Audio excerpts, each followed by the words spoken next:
Bonjour à tout le monde. La fois passée, j'ai mis sur cette chaîne une vidéo sur les élections au Burundi, mais j'ai cru que c'est trop long, c'est difficile de comprendre. Alors, je vais faire un résumé ici. Et comme je l'ai dit, c'est une sorte de mascarade, puisque je ne comprends pas pourquoi en Afrique, nous avons toujours des élections truquées, des élections problématiques. Et ce que j'ai vu, c'est que donc ces élections, c'est un peu une sorte de mascarade, comme je le disais. Un peu d'histoire, le Burundi, c'est un petit pays en Afrique, je dirais, de l'Est. Il était auparavant un royaume, puis une colonie belge, et puis des républiques militaires, si vous voulez, comme la plupart des pays francophones après l'indépendance. C'était donc des militaires depuis 66-67 jusqu'à 93, des militaires pour à peu près 30 ans plus. Et ces militaires-là, et lorsque I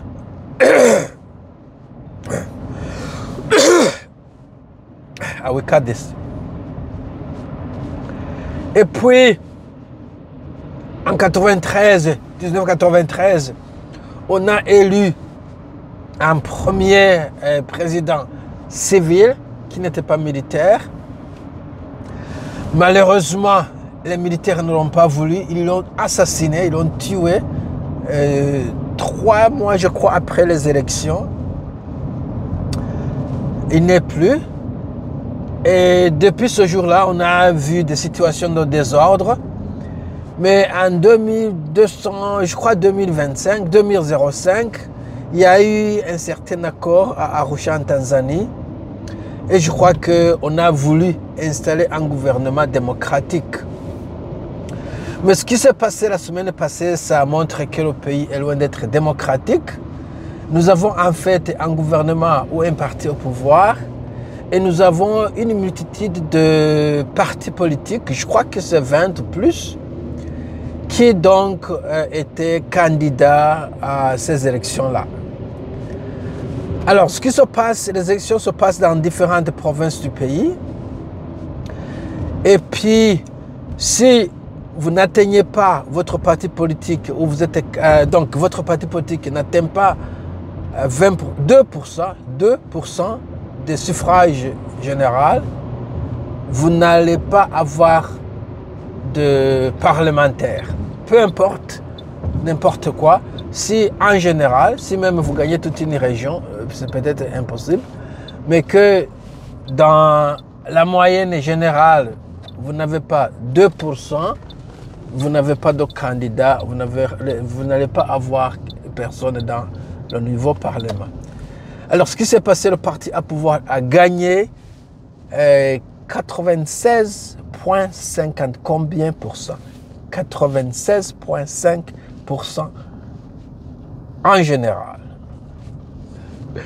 Et le second parti a eu donc 1,4%, si ce n'est pas moins que ça. Donc, moins de 2%, ce qui veut dire que seul le parti au pouvoir, qui était au pouvoir donc, le parti au pouvoir, va siéger au Parlement à 100%. Nous sommes au XXIe siècle. Nous avons un gouvernement qui se veut démocratique. Nous avons un parti qui a le mot démocratie dans son acronyme ou dans son nom. Mais nous gagnons les élections à 100%. Et tenez bien, vous pourrez dire, mais c'est parce que les gens croient à ce parti. Le pays est économiquement à ses genoux. Au moment où l'on parle, je crois qu'il est le dernier, le plus pauvre, comprenez bien, le plus pauvre de la planète. Souvent, ils sont en compétition avec peut-être le Soudan, le Sud-Soudan sur cette place. Mais en réalité, pour les dernières années, le Burundi est qualifié le pays le plus pauvre, le pays le plus corrompu, et tous les indices donc négatifs que l'on peut considérer. Ce qui veut dire que donc ce n'est pas un parti des sauveurs, si vous voulez. Le pays est très pauvre.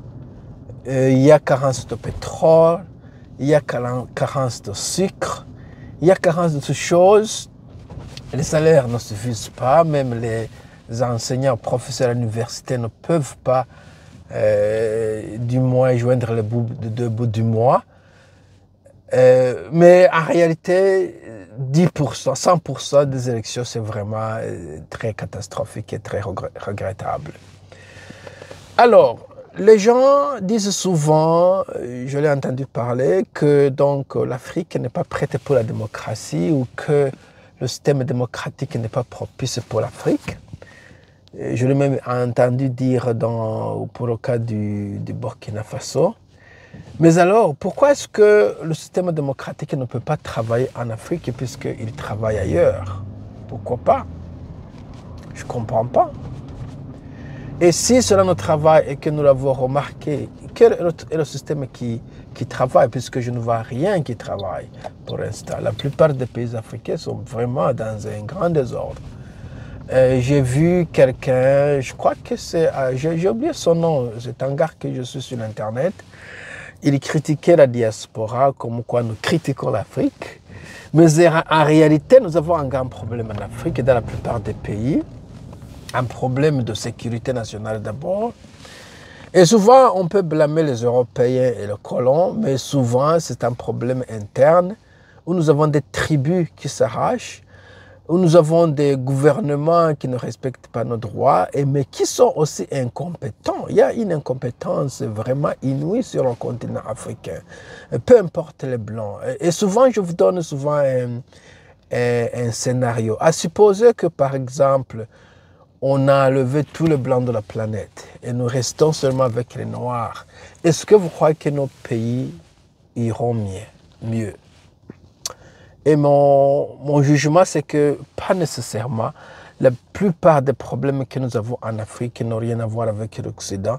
Ce sont des problèmes, je dirais, fondamentaux à nos manières de vivre, à nos faiblesses, à nos incompétences. Peut-être à notre quotient intellectuel que je ne sais pas. Mais en réalité, lorsque j'observe ce qui se passe, je suis un peu désolé de le dire. Voilà, c'est ce que je voulais dire. Excusez-moi de terminer sur une très mauvaise note, mais c'est ce que j'avais à dire. Merci. Au revoir. Bye.